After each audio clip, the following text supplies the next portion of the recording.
A medical student puts himself in the line of fire, literally, to save a stranger on the streets of New Orleans.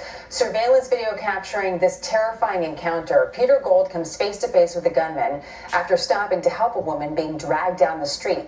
The gunman shoots Gold in the stomach and then aims for his head, but the gun jams, saving his life. I spoke earlier with Dr. Peter Gold about why he's recounting his terrifying experience now, more than a year later, and he starts by telling us about that very moment that changed his life. I was driving downtown, and I happened to see, a man having a girl in a chokehold, dragging her down the street, and immediately, everyone would say, "Hey, something's not right." And you're the only person there, there's no one else around, and my instincts really just took the best of me, and the next thing I knew, I was out of the car, yelling at the man, just trying to do anything to just get him to go away. So when was the moment when you realized, no, wait a second, I'm actually the one in danger? Yeah, so as I'm yelling at him, he starts to then rob me and pulls his gun out, and at that point, the tables really had turned, and I tried to offer him, I didn't have cash, so I tried to offer him my cell phone, credit cards, and he just turned to me and just said, you know what, I'm just going to kill you. I have a really hard time watching this video. I can't imagine what it's like for you to see it. And I can't help but think to myself, Peter was a guardian angel for this woman, and there must have been another angel around to jam that gun. I mean, when you try to make sense of that and how close you came to death, what goes through your mind? Well, first of all, I feel so lucky and so grateful to be alive. And there's a lot of people in this country affected by gun violence, whether personally or have a close family friend or relative. And for me to be here and be able to tell this story, I hope that I'm not just speaking for myself, but speaking for some of those who aren't able to be here.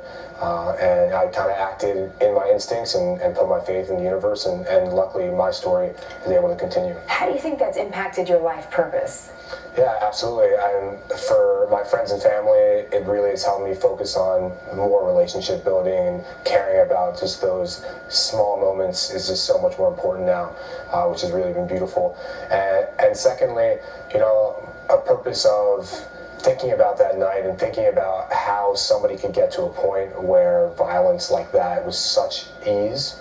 It really makes me want to focus on that kind of problem, and thinking about how when kids are growing up and don't have the opportunities and don't have guidance from home, how we can help them so that they don't get to this point. And you set up an organization to do that.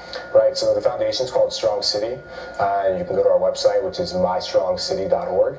And what we're doing is we're supporting community-based organizations who are already doing a good job in these communities and empowering underserved youth. What a great idea. I'm just curious how you're doing physically after going through this. It's a true miracle. I have to give credit to Dr. Meg Moore and Dr. Mooney at the University Medical Center, Tulane in New Orleans. They took absolutely incredible care of me, really inspired me as a surgeon myself to learn how to take care of patients and critically ill patients, and luckily I don't have any lasting effects from what happened. That is amazing. Amazing. The shooter is behind bars. Yes. But I haven't heard a lot about what happened to the woman that was being dragged down the street.